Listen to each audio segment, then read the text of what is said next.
Welcome back. Let's talk about Seattle, Washington, because there's 737,000 people that live there, and it can be important to them, and it can be important to you as well. So thank you for joining me, and let's jump in. If you're new to my channel, I like to cover the areas outside of Seattle, Washington, but today we're going to do a deep dive into Seattle's numbers as a whole. Seattle, Washington is obviously located in Washington next to the Puget Sound, as well as Lake Washington that separates it from the east side, as we call it, and that's the Bellevue-Kirkland area. Seattle, Washington has a large highway that goes north to south through it. That is I-5. You Californians might recognize that. That is called I-5, not the 5. We don't call it that. Also running perpendicular east to west is I-90, as well as 520. Now, the Space Needle is in the middle of it, so that's why I use it as a reference point for everything. And I live about a mile away from the Space Needle, so if you have any questions, I'd be happy to show you some of the areas that I really like to eat at. So let's get into some of the numbers now that we gave a walk on Seattle. So Seattle, like I said, there's about 737,000 people that live inside of Seattle, Washington. And in our employment is right around 71%, and we have about 368,000 household units inside of Seattle, Washington. So that means that there's roughly 2 people in every single house. Now, the median income is $115,000 a year, and this is the median and not the average. So a median means if you line up everyone's salary from lowest to highest, in the exact middle is $115,000, and that is not the average. So actually the average, I think, is a little bit higher than that. On the education, the bachelor degrees are people that hold a bachelor degree or higher. There's about 67% of the people inside of Seattle, Washington, hold bachelor degrees or higher. So roughly, for every 3 people that are out there, there's at least 2 bachelor degrees out there. So let's get into some of the breakdowns inside of the numbers for Seattle, Washington, because I want to give you some of the feedback that I've been seeing inside the market. Because I'm a real estate agent and I've been selling homes now for about 3 years, and I wanted to go through some of the numbers that I've seen over the last couple of years, let alone the last 5 years. Now, the average home inside of Seattle that was sold in June for the last 5 years, so this is 5 years of data, is about a 1732 square foot house that has 3 beds and 2 baths. Now, just think about that for a moment and just, ignore townhouse, condo, single family home, 2 levels, 1 level, duplex, that kind of thing. And just roughly think about a house that's about 1,700 square feet and 3 beds and 2 baths, because this is the average house on average that we are using for today's numbers. Now, if you wanted to buy that, it's going to cost you right now, about $6,100 a month on the mortgage, with about $100,000 down. And the sales price on that, if we're using last month's numbers for June 2024, is $1,015,000 on average. So that means that our price per square foot is about $586 per square foot. Now, when I go to the available out there to buy, the available right now on the market right now average about $660 a square foot. So this means roughly there's about a 15% increase from where things actually sell at to where they're listed at. So homes are priced roughly 10 to 15% more than they are actually selling at. I want to get into some of the sales numbers because a lot of people follow this channel for different reasons, and I want to give you a perspective because there's both the buyer side, there's also the seller side, there's the investor side, and also the renter that I covered. So I just want to give this a little bit in depth for you so you have an idea.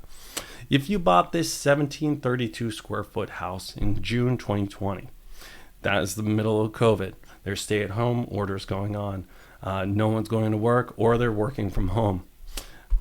There was 1,041 homes that were sold inside of Seattle, Washington in June 2020. And again, that 1732 square foot house would roughly cost you $883,000 at that time.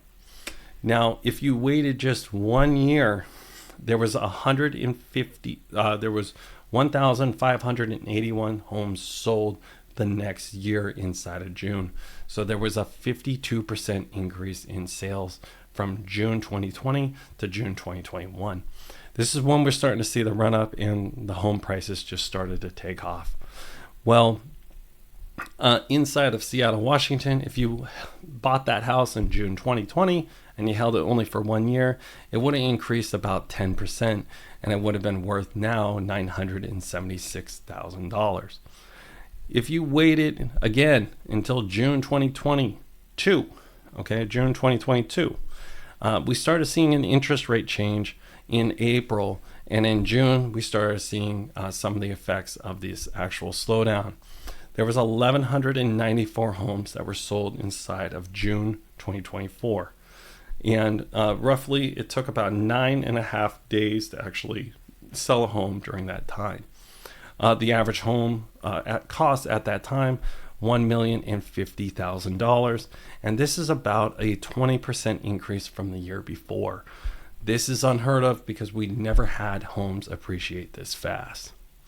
Now in June 2023, we had 906 homes sold. So this is a significant pullback. And I want to note, this is actually less than was sold inside of COVID times. Now, that is a 25% pullback from the year before. And not only did it not take, not only was it a pullback by 25% in sales, it actually took about 13 days longer to sell a house, and it was a 23 days on market versus 10 days on market. Now in June 2024, that's what we just finished up, and today is July 8th. We've only sold 766 homes inside of June 2024. So that is a 15.5% decrease in home sales from this year from last year. And the days on market stayed roughly the same, and we actually saw a decrease in sales prices about 3%. So the home on average, again, that you bought back in 2020 is now worth $1,015,000. So that was about a $23,000 decrease. Now again, this is a 1732 square foot house that has 3 beds and 2 baths inside of Seattle, Washington. We're not using a townhouse, a single family, or any kind of, if it's a duplex or something like that. We're just using the average numbers on a price per square foot basis on this. So not only have we seen a serious decrease over the last 2 years because the cost of money has been increased, we're also seeing a slowdown inside of the home sales and the home velocity. I've been doing open houses for some of my listings, and I'm noticing the traffic slowing down. When I'm talking to the mortgage agents and my colleagues in the real estate field, everyone's telling me that either it is A, going really fast, or B, going extremely slow. And I'm starting to see a bifurcation inside the market. So that means it's splitting into 2 different ways. So what I'm thinking that we're seeing right now is we're actually starting to see the slowdown hit Seattle, Washington. And this is, when I'm looking at the last 5 years of data, this is actually really surprising because the last 2 years we've sold less houses than we have inside of COVID each June.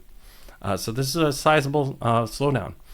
Also, I want to talk about the cost of money, because right now, if you were to buy this house, this $1,015,000 house, and again, that's only 1,732 square feet with 3 beds and 2 baths, it would roughly cost you about $6,100 a month, and that is before HOA, special assessments, any kind of taxes, as well as insurance. So that is just your principal and your interest payment. So that's $6,100. Now, if you want to turn around, you want to rent that house on the market right now.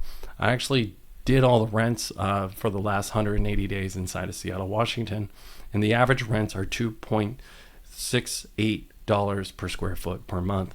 And what that comes out to is it takes $4,600 to rent this house, and it costs about $6,100 to buy this house. So that means if you turn around and you're trying to rent this out, you're actually going to lose about $1,500 a month. Well, at the same time, that means it's $1,500 more affordable to rent right now than it is to buy. So this is one reason why we're actually seeing the buyers staying on the sidelines and waiting for some sort of correction.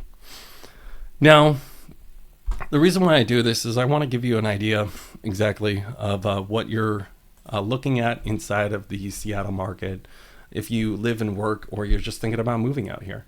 I see a lot of YouTube posts out there from people that, they want to show you the Space Needle and everything like that. I want to give you the data, and I want to give you the concrete realism of living inside of Seattle, Washington, and actually how to buy a house inside of Seattle. Because I have a lot of friends that they come to me and they ask me about this and they watch this channel. So thank you for supporting me. I really appreciate it.